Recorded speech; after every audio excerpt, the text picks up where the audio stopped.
about 2 to 6 inches an hour.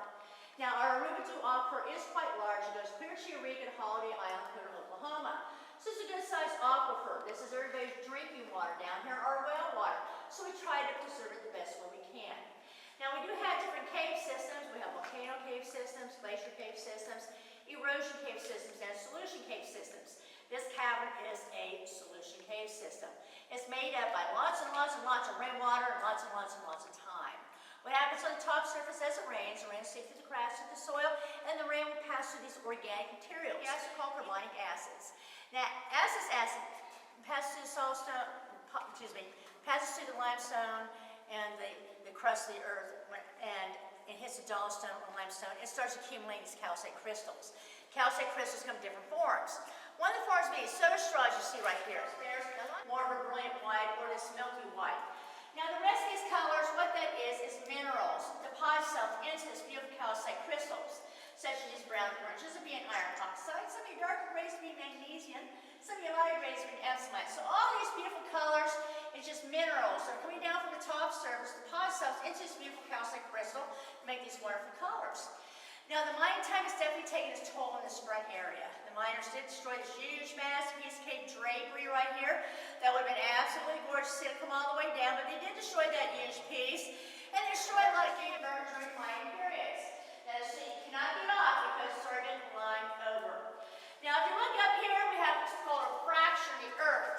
This whole cave system is known as a fault line. This fault line goes 30 miles down northwest, clear past the state line into Missouri, clear to Cavern City. So we call this the Cavern Fault Line. Now, this is not activated in a long time. Kind of tells all these formations here are intact. There's no breakage. And it takes a long time for these formations to develop, so it hasn't activated. Another fracture into this opening. We found this big room up here. We call it the gypsum room. Now, gypsum, we use the material for sheetrock. We also use it for plaster and cement. But we think that this room might be connected to the first level that you're digging out. Both the fracture, both have a lot of gypsum in both these rooms. Now, a lot of these formations that we're going to see is all about your own perceptions and your own butterscotch pudding, caramel, chunky peanut butter. All right. But to be honest with you, we actually call this the operating table. And the reason why is because all the formations come out. Ready for this? We got a tongue right there. We got a toenail right there. See that? And we got the intestines, we have a foot right there, heart back there, and God only knows what that is. Okay? Now right here, what do you see right here when you look right there? What's that remind you of? Brain. The brain, very good. This is the brain. Now, this is also known as our sacrificial rock. And this is a rock we allow everybody to touch. And you can see why we don't like people to touch our formations because all the impurities go to it. You know what to do it? You know what to touch it? Your sister's touching it. What's it feel like? What's my brains? Okay. I can use my elbow. Understood. It's very clear. You can see the reflection of the rocks above. Water. However, rainbow trout really don't belong down here. It's not the natural habitat or the natural environment. Their eggs will spoil and then reproduce very well. Now we do have a native fish that does belong here called the Ozark lionfish. And they're a little over 2 inches big. They're white nose omnivore, so eat about anything. But the rainbow trout have an advantage over. They're bigger, faster to see, and they're ferociously eatable blind fish. But thank God this water level goes up very, very high. It springs their farmers' ponds. We know this for a fact because we had farmers give us a calling. They just want to give these lionfish a chance to come back. They are on the endangered species list. We definitely want them to come back. Now, our South Lake and North Lake are also considered bottomless lakes. And the reason why is because we do not know how deep they actually go. We had scuba divers go down here who went 50 feet down. That opening was so big, couldn't fit that opening because your tank's too bulky. So they had to chisel out that opening from stalagmites, which is very, very interesting because stalactites and stalagmites do not develop underwater. They have to have air to develop. So it tells us something. It tells us for thousands and thousands and thousands of years, this whole cave system was airborne at one time. This water was not here.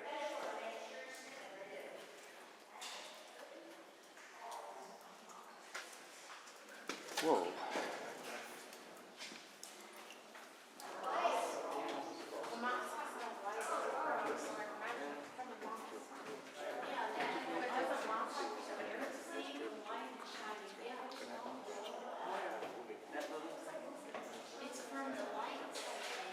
Well, at the end of the year, we tend to, what we do is we go in and bleach it all out.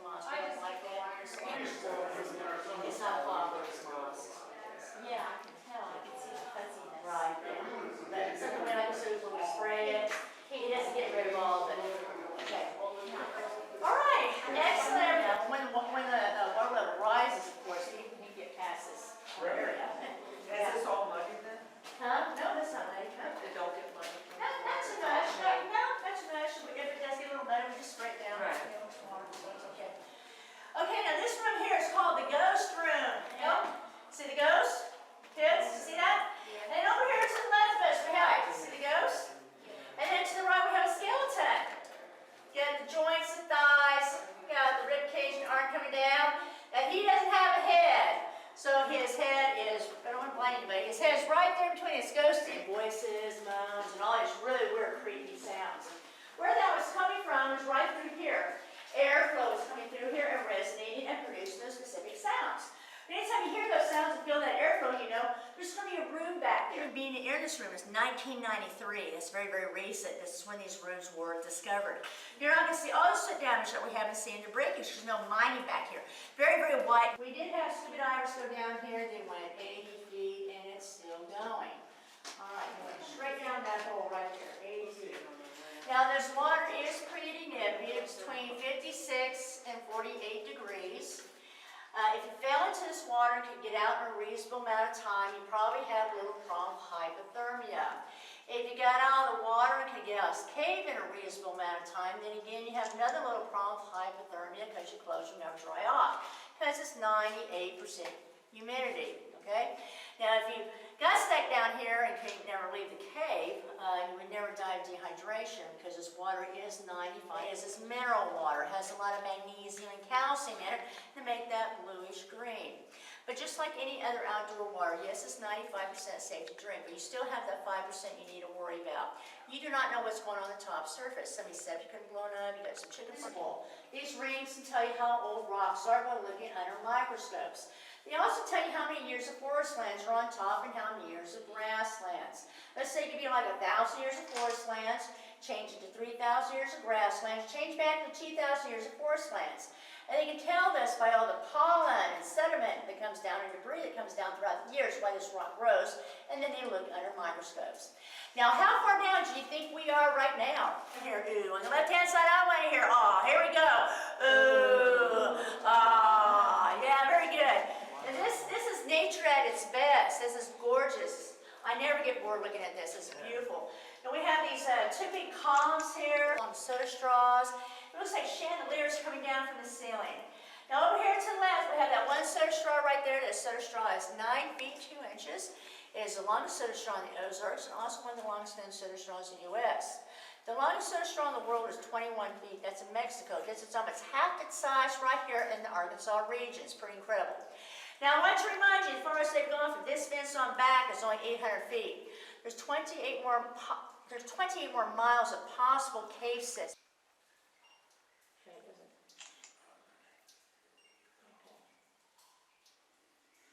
I don't think it clicks, it takes it down. Now, be very, very careful as you go down. Make sure you duck.